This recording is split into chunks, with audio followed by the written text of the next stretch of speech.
मंच पर उपस्थित श्रद्धेय संतद्वय श्रद्धेय श्री उमाकांत प्रबंधाचार्य जी महाराज, श्री बब्रुवान जी महाराज,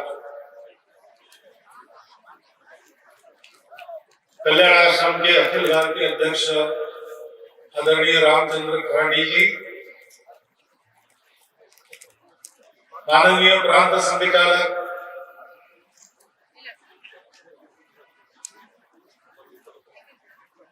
आदरणीय विजय सिंह जी, आदरणीय प्रबल प्रताप जी, वनवासी कल्याण आश्रम के सभी पदाधिकारीगण और उपस्थित सभी नगरवासी, ग्रामवासी, भारतवासी, बंधु भगिनी,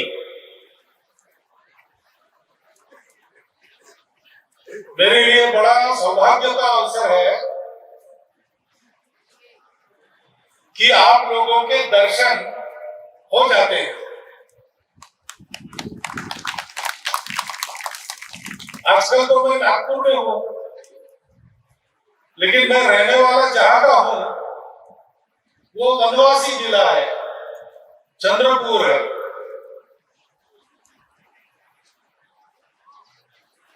और बचपन में तो बहुत ज्यादा शहर और वनवासी ग्रामीण ये भेद नहीं था, बहुत आना जाना चलता था। इसलिए जब आप लोगों के बीच आता हूं तो मैं अपने घर आया हूं ऐसा मुझे लगता है। बचपन के सुमधुर जीवन में फिर से आया हूं ऐसा लगता है। और सहयोग की बात ऐसी है कि ये आने का जो योग बना वो कोई बहुत विचार करके तय नहीं हुआ, ऐसे ही तय हो गया। लेकिन जनजातीय गौरव दिवस, भगवान बिरसा का जन्मदिन और स्वर्गीय श्री दिलीप सिंह जी जूदेव जी की प्रतिमा का अनावरण, ये दोनों बहुत जुड़ी हुई बातें या इस सहयोग में जुड़ गई। क्योंकि दिलीप सिंह जी को मैं भी जानता हूं, 4-5 बार मिला, कार्यक्रमों में 2 बार उनके साथ रहा। एक वीर प्रकृति के व्यक्ति, निर्भय और ज्ञान, संपत्ति, सत्ता सब कुछ होने के बाद भी अतिशय विनम्र रहने वाले, ये होने के बाद भी मन का अपनेपन जो नहीं भूले और जनजातीय समाज के गौरव के लिए जो सदा खड़े रहे, ऐसा मैंने उनको देखा। इस काम को वो बड़ा पवित्र मानते थे। जीवन में जो कुछ बने वो उसका उपयोग इसके लिए किया उन्होंने। लेकिन मैं जानता हूं कि ऐसा कुछ नहीं बनते तो भी वो इसके लिए परिश्रम करते रहते, क्योंकि अपने देश, धर्म, संस्कृति और देशवासियों के प्रति उनके मन में बहुत प्रेम था। हम सबको प्रेम स्मरण है। भगवान बिरसा मुंडा को भी इसी प्रेम ने प्रेरित किया हम सब लोगों के लिए संघर्ष करने, क्योंकि ये जो गौरव है, आपका गौरव, जनजातीय गौरव, ये गौरव क्या है? बब्रुवान जी ने बताया, अपने पूर्वजों की परंपरा अपना गौरव, क्योंकि वो हमको बताती है हमको कैसे जीना है। वो हमको एक विरासत देती है, वीरता की, पवित्रता की, आत्मीयता की। जीवन के संघर्ष में हम लड़ सकते हैं, ऐसी हिम्मत देगी। गौरव अपना स्वधर्म है और धर्म के मामले में तो जनजातीय गौरव ही भारत का धर्म गौरव है।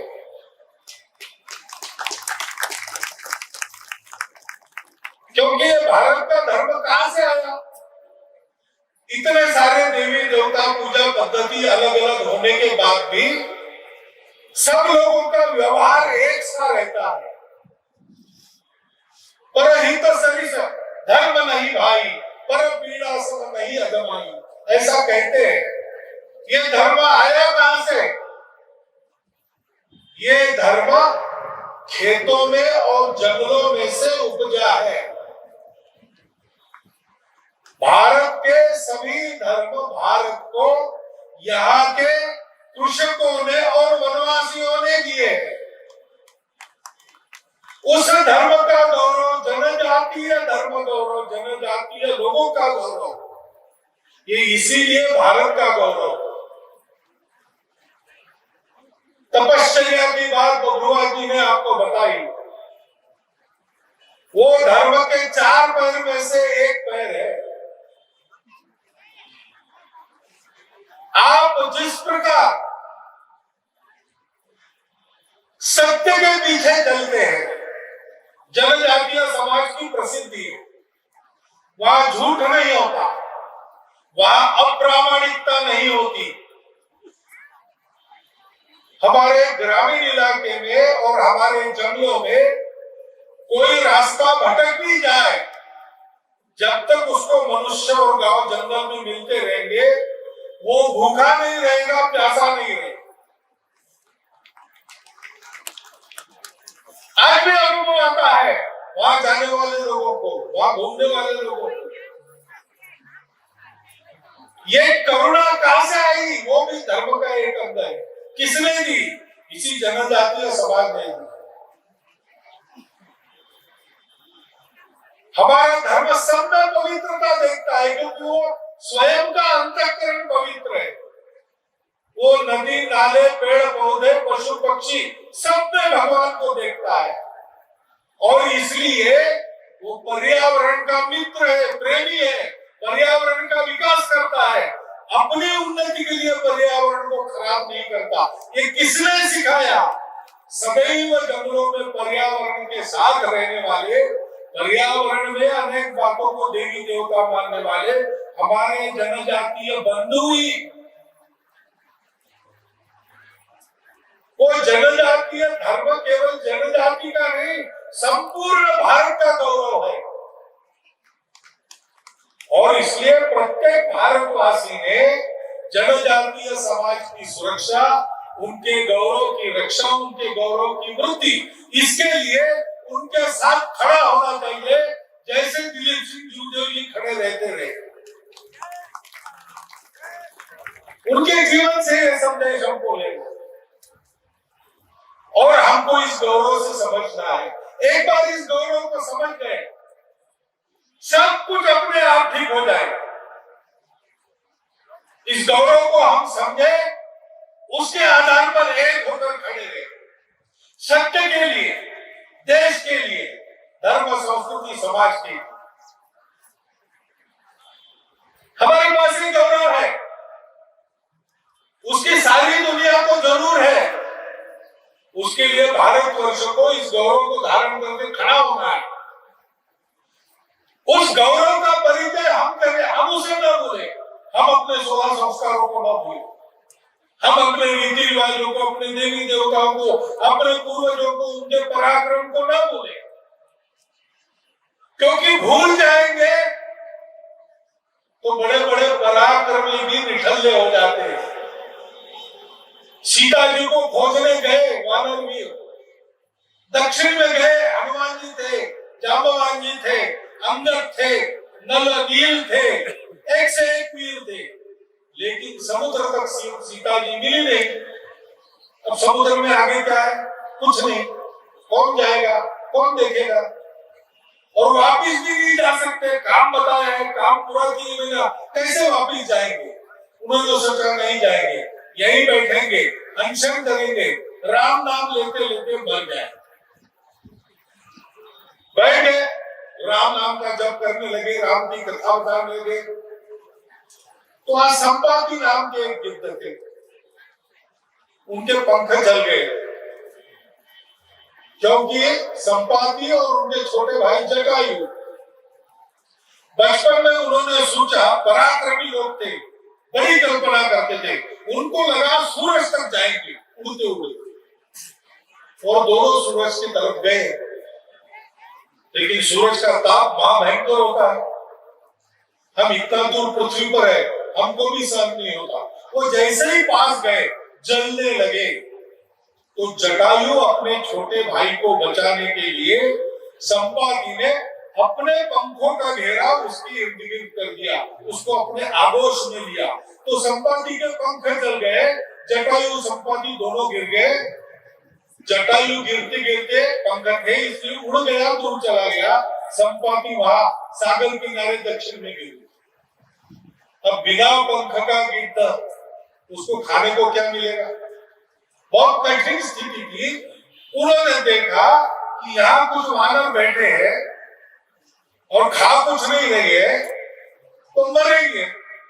मरेंगे तो मैं उनको खाऊंगा तो मेरी भूख शांत हो जाएगी। इसलिए उनके पास चले गए, मरने की राह उनके देखने के लिए। पास गए तो राम की कथा सुनी, उसमें जटायु का नाम सुना।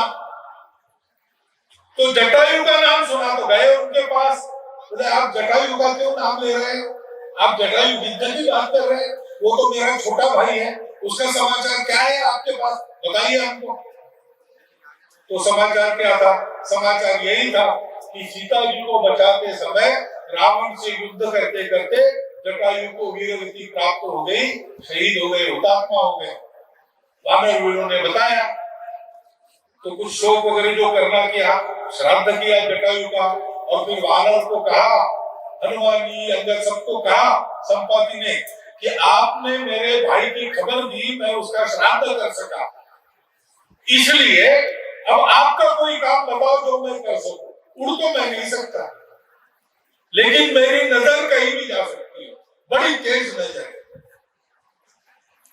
तो जांबवानी ने कहा कि देखो भाई, हम सीता जी को खोजने निकले और यहाँ तक आए, मिली नहीं। एक रावण नाम का राक्षस उनको अपने विमान में बिठाकर ले गया, इसी दिशा में गया है, वो आगे कहीं गया हो तो कहाँ है बताओ। तो संपाति ने अपनी नजर सागर पार गड़ाकर बताया कि है, उस रावण की लंका है 100 योजन दूर, उस लंका की राजधानी है। उस राजधानी के पास एक अशोक वन है, वहां एक शीशम के वृक्ष के नीचे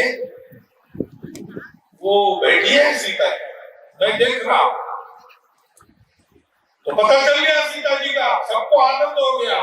लेकिन अच्छे कार्यकर्ता कहीं सुनी तो विश्वास नहीं करते। उन्होंने कहा संपाति ने देखा, लेकिन हमने तो नहीं देखा, तो देखने जाना पड़ेगा 100 योजन। कौन जाएगा?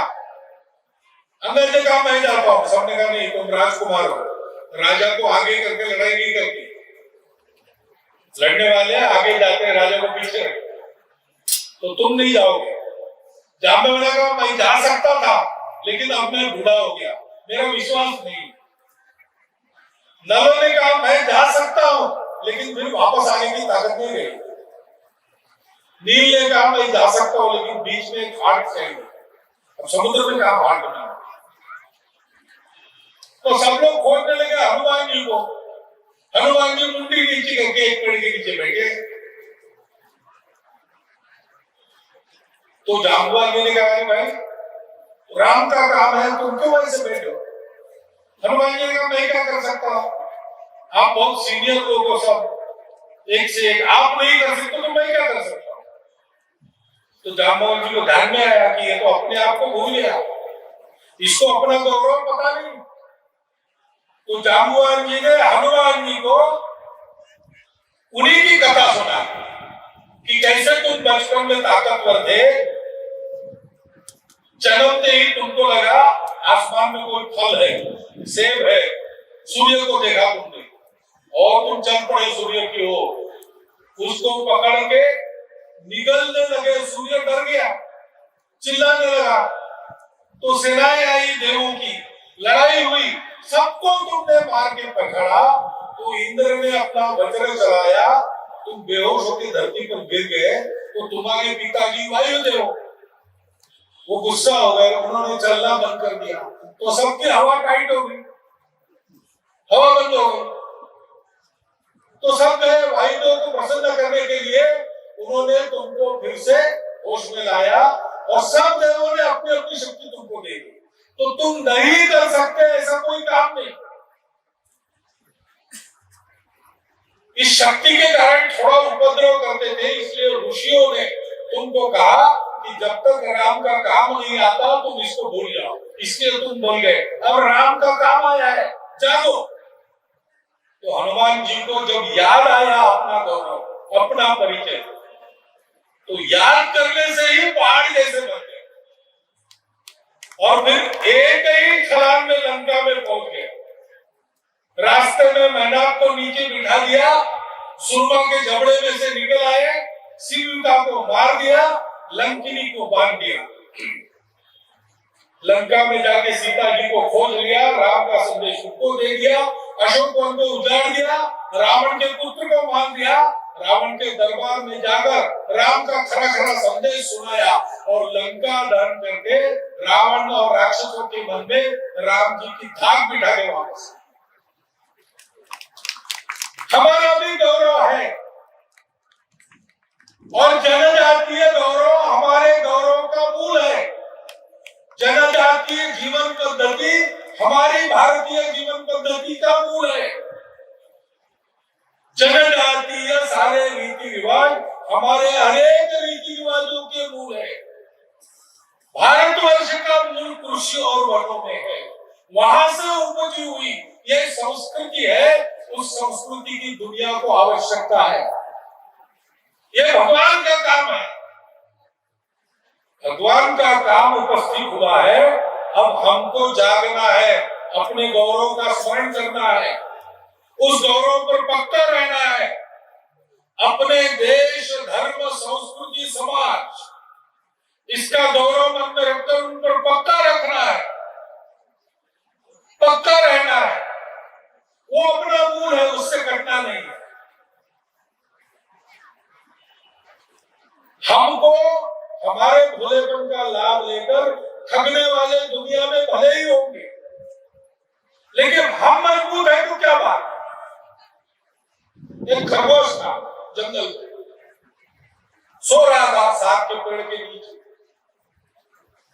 दोपहर की बात, पास में एक ताड़ का पेड़ था, तो ताड़ का पेड़, उसके पत्ते सूखे होते, खड़कते नीचे जाके आवाज होती है, ऐसा एक सूखा पत्ता खड़का, आवाज हो गई, खरगोश हड़बड़ा के जागा, डर से भागा, झुरमुट में छुप के देखता है तो क्या हुआ, एक पत्ता खड़का। उसको बड़ी दया हुई, ग्लानि भी हुई। उसने भगवान को कहा, भगवान क्या तुमने मुझे बताया, इतना छोटा नाजुक बनाया, सूखा पत्ता खड़का तो भी मेरी नींद उखड़ जाती है। अरे कम से कम मुझे हाथी जैसा मोटा तो बनाता, मैं किसी को नहीं डरता। तो भगवान सबकी सुनता है, उसकी भी सुन रहा था। भगवान ने कह दिया तो खास, तो बन गया हाथी जितना मोटा, तो बड़ा आनंद हो गया। अब किसी को डरने की आवश्यकता नहीं, चलो नहा लेंगे। गया पोखर के, पोखर की तीर पर मेंढक थे, उन्होंने देखा ये कौन सा नया है भाई, दिखता तो खरगोश जैसा लेकिन है तो हाथी जितना। वो भागने लगे तो उसने पुकारा, नहीं डरो मत, डरो मत, मैं वही खरगोश रोज वाला, मैं हाथी जितना बन गया हूँ, तुमको कुछ नहीं करूंगा। उनका अच्छा, लेकिन तुम हमको कुछ नहीं करेंगे, लेकिन पानी में मत जाओ, वहां एक मगरमच्छ है, वो पानी में तो हाथी को भी भारी है, तो तुमको खा लेगा। तो डर के मारे वापस आया उल्टे पे, अपनी जगह जाकर रोने लगा, भगवान क्या फायदा इतना बड़ा शरीर दिया, वो मगरमच्छ कम से कम उसकी जैसी ताकत और कांटे तो देता।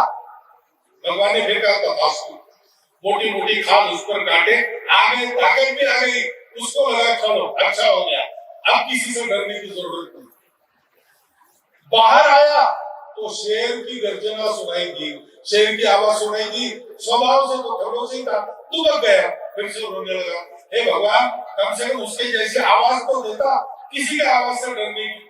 भगवान ने तथास्तु कह दिया, आवाज भी आ गई शेर जैसी। फिर निकला तो देखा कि जंगल के सारे जानवर भाग गए, हिरण भाग रहे, सियार भाग रहे, बंदर भाग रहे।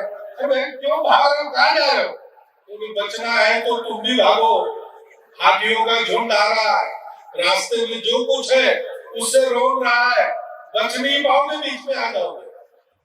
फिर भागने लगा, छूट गया, फिर रोने लगा, भगवान ये क्या मजाक कर रहा है, मुझे हमेशा कुछ देता है और मेरा डर नहीं जाता। तो भगवान ने उसको कहा कि अरे वो ये सब बड़ा आकार और कांटे गर्दन, इसकी आवश्यकता क्या है? तुम्हारे खरगोश जैसे शरीर में एक स्वगौरव से भरा, स्वाभिमान से युक्त, बलशाली, निर्भय दिल मांग लेते, हृदय मांग लेते, तो तुमको डरने की जरूरत ही नहीं है। हम लोगों को भी इसको नहीं सोचना है हम क्या है, कैसे है, हम जो भी है सारी दुनिया को भारी है, क्योंकि हमारे पास अपना गौरव है, अपना धर्म है, अपना स्वाभिमान है, और दिलीप सिंह जी जैसी निर्भयता भी हमारे पास है। दिलीप सिंह जी और बिरसा मुंडा जैसे आदर्श हमारे पास है, उन्होंने हमको बताया है जीना कैसे, हम वैसा जिएंगे और अपना स्थान दुनिया में प्राप्त कर लेंगे। मुझे लगता है कि मुझे ये जो सहयोग मिला है, मैंने भाषण तो आपको दिया, लेकिन ये केवल आपके लिए नहीं है, ये मेरे लिए भी है। मैंने इतनी बड़ी संख्या में अपनी पारंपरिक वेशभूषा में अपने पारंपरिक नृत्य करते हुए आपको देखा। क्या स्वर्गीय दिलीप सिंह जी उदय जी का स्मरण हुआ, या भगवान बिरसा की प्रतिमा पर मैंने माल्यार्पण किया, तो ये सारी बातें मेरे मन में आई, और जो मुझे उससे लगा, उसका जो निष्कर्ष मुझे मिला, वो मैंने आपके चिंतन के लिए आपके सामने रख दिया है। उसका विचार करें, और आप विचार करेंगे तो ठीक ही करेंगे, उस विचार के अनुसार अपने लोगों के साथ, अपने नेताओं के पीछे, अपने धर्म, संस्कृति, समाज और अपने देश के लिए हम सब लोग स्वाभिमानी, निर्भय होकर चलते रहे, इतना एक अनुरोध आपके सामने रखता हूँ, और आपको फिर से कृतज्ञता पूर्वक नमस्कार करके मेरे 4 शब्द समाप्त करता हूं।